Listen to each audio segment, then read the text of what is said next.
Oi, como vai você? Bem, eu estava vendo um vídeo sobre a corrupção entre o Brasil e a China, Daniel Fraga, Somebody is Living Rental Free. É uma coisa que me impressionou bastante, né? O legado da política dentro do nosso Estado, dentro do nosso país, que envolve qualquer partido, qualquer político dentro do Congresso Nacional e no Executivo. Me impressionou bastante o nível de corrupção. E apesar desse vídeo ter 2 anos de idade, de 2011, o nível de corrupção é realmente uma coisa bastante grande. E eu fico pensando que eu vejo muita gente reclamando da corrupção, reclamando dos políticos. Quando você vai olhar as estatísticas de renovação de políticos dentro do Congresso Nacional, a coisa não muda muito, muda 10%, 20%, mas mais do que isso não muda. Existem pessoas já, como o próprio Daniel Fraga, já estão dizendo que a democracia não serve. E isso é muito perigoso, porque se a própria democracia não serve, quem vai servir? Um ditador? Um cara que vai ter a faca e o queijo na mão para controlar a informação que vai para a população? Um cara que vai governar em prol dele próprio e não precisa responder a ninguém, porque quem se opor a ele morre? Isso é muito perigoso. Esse pensamento, essas pessoas que apoiam o fim da democracia, é muito ruim. Primeiro que isso não vai acontecer. Tem muita gente no mundo inteiro que está ganhando com a democracia brasileira, está ganhando dinheiro no capitalismo que nós temos dentro do Brasil hoje. Só que a conversa não é essa. É que eu vejo realmente estarrecedor o problema da corrupção nos portos brasileiros. Entretanto, eu não vejo ninguém falando sobre solução. Como é que a gente conserta o Brasil? Como é que a gente cura o Brasil desse tipo de problema? Como é que a gente, de dentro do país, dos meios democráticos que nós temos hoje, da estrutura criada hoje, de dentro do próprio sistema, nós podemos nos infiltrar lá dentro e começar a mudar o país para um país melhor? Primeiro de tudo, que pessoas a gente precisa trocar para que essa coisa aconteça, para que essa cura do Brasil aconteça? Eu costumo conversar com os conhecidos, uma pessoa em particular, que me diz: o Brasil é um mero exportador de commodities. O nosso país está todo ele, a economia toda ela está baseada na exportação de commodities. Isso é um problema sério, porque as commodities não estão produzindo dentro do nosso país. Nós temos o potencial, nós temos os melhores pesquisadores do mundo dentro das universidades e quando tem apoio dentro das empresas, e nós não usamos isso em prol de um fomento de ciência dentro do nosso país. Agora, a pergunta que eu fico é o seguinte: eu vejo muita gente reclamando, porque é corrupto, porque é isso, porque é claro que é corrupto. No Brasil inteiro, no mundo inteiro, existe corrupção.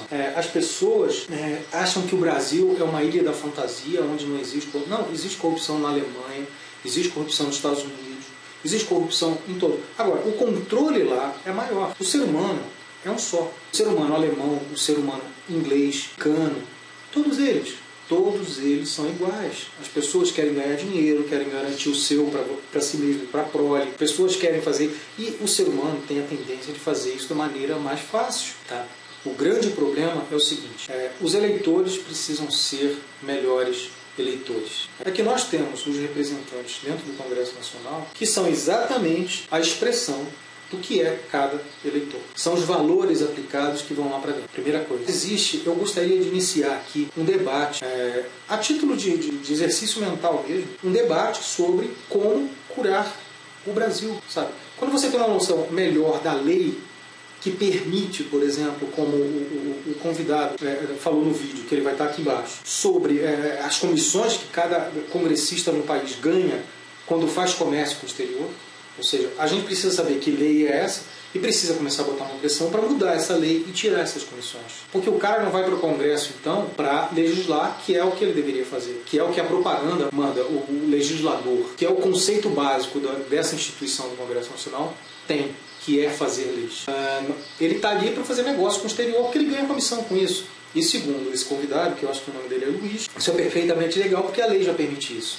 Ou seja, o salário que ele ganha, o dinheiro que ele ganha de empresários para fazer campanha, tudo isso é a ponta do iceberg do dinheiro que o camarada pode fazer quando ele estiver dentro do Congresso vendendo os commodities nacionais. Então, por exemplo, nós precisamos saber que lei é essa. Primeira coisa, que lei é essa? Como se faz para mover as engrenagens, a criação de leis dentro do Executivo e do Congresso Nacional? Qual é o nível de energia que a gente precisa ter para que uma lei passe no Congresso Nacional? Título de exercício mental, eu gostaria de começar um debate sobre o que nós devemos fazer para mudar as leis. Tá?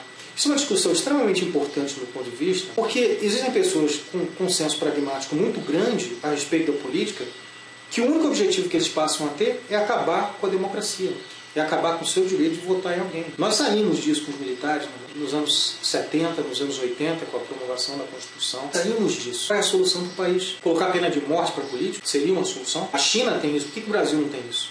Outra coisa, o Brasil é o maior exportador de ferro, segundo o pessoal do vídeo, é o maior exportador de ferro do mundo para a China. Por que nós não usamos essa alavancagem para começar a retornar mais dinheiro para o Brasil? Mais dinheiro para dentro do país e ao invés de exportar as commodities de maneira barata, que não traz benefícios para a gente.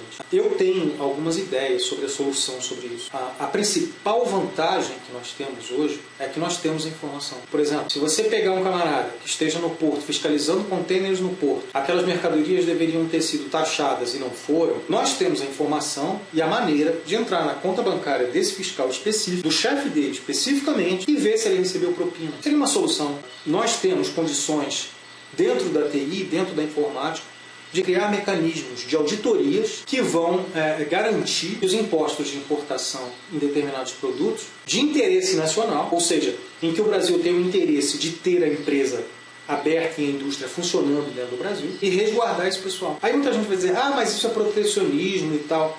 Experimenta viver no mercado livre, sem o protecionismo.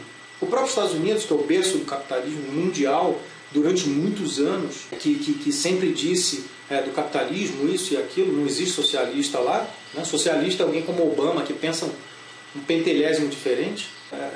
Tem protecionismo para as commodities deles. Eles têm protecionismo para, por exemplo, o milho, para a cana-de-açúcar. A própria cana-de-açúcar que concorre com a gente, eles têm protecionismo. Eles têm protecionismo com algodão, eles têm protecionismo com diversas coisas. Eles têm. Por que a gente, na hora de pensar nisso, o Brasil é comunista, o Brasil é socialista? Na realidade, existe uma visão muito maniqueísta sobre o comunismo e o socialismo. Nenhum país tem isso. Existe um emaranhado de situações procedimentais, de situações de processo, né, das relações do governo com as empresas, que é necessário, precisa existir. O governo precisa investigar se uma empresa que está importando um alimento, por exemplo, se esse alimento não vai contaminar a população, se esse alimento não vai matar a população, vai levar todo mundo para o hospital, aumentando mais ainda a conta do SUS. Entendeu? É preciso haver esse controle. Eu gostaria de propor, então, mais uma vez, a gente começasse a pensar nos problemas que já estão elencados aí, e eu acho que o principal problema no Brasil é a corrupção. Nós começássemos a pensar na solução. Qual é a solução? Muita gente vai dizer, tem que trocar o político, tem que fazer. Não. O problema é sistêmico. O problema é que a lei permite que as pessoas façam o que estão fazendo, prejudicando o Brasil. O que está faltando nesse sentido é o nacionalismo, o patriotismo por parte da população, um pouco de visão, né, por parte da população, no sentido que é melhor para ela, sabe? Ela quer comprar um celular baratíssimo na 25 de março, beleza, ótimo. Ela quer pagar o mais barato possível, mas isso acaba com a indústria nacional de produção de eletrônicos. Eu digo a indústria no chão de fábrica, né? Eu digo a indústria na produção. É aquela fábrica que daria empregos para as pessoas, montando o celular, montando um tablet, montando alguma coisa. Então, e falta essa visão das pessoas sobre o que é melhor para ela, politicamente e economicamente, num sentido a longo prazo. Ninguém pensa a longo prazo. Agora, a primeira questão a ser endereçada aqui é a questão da corrupção mesmo. O que nós poderíamos fazer para resolver esse problema dentro do Brasil? Tendo a plena noção de que a nossa TI, eu digo, a tecnologia da informação que nós temos, os bancos de dados que nós temos, os aparatos legais que nós temos, eles podem ser usados para conseguir informações financeiras dos próprios políticos, dos próprios empresários envolvidos na corrupção de produtos, nas áreas que determinam o que o Brasil pode produzir empregos e não consegue, por causa dessa concorrência desleal. Eles citaram as empresas de calçado de Franca, por exemplo, que ninguém mais lá produz nada, para viabilizar o nosso país industrialmente. Chega uma hora o petróleo acaba, chega uma hora o minério de ferro acaba. A tecnologia avança tanto que o minério de ferro não vai ser mais, ou as commodities minerais não vão ser mais o foco da construção do mundo. Quando isso acontecer, nós não colocamos nada de produtivo no mundo. Nós não inventamos nada, o mundo não tem um produto com o nome Made in Brasil, com a legenda Made in Brasil. Nós não temos nada. Então, qual seria a solução da corrupção? O que nós deveríamos fazer para acabar com isso? Talvez seja uma posição um pouco ingênua, porque o sistema está tão arraigado nesse sentido que seria impossível, sem uma revolução, sem quebra de instituições muito séria, você conseguir fazer isso. Só que, a título de exercício mental, eu pergunto para você que chegar a ver meu vídeo, o que você pode fazer? O que a sociedade em si pode fazer?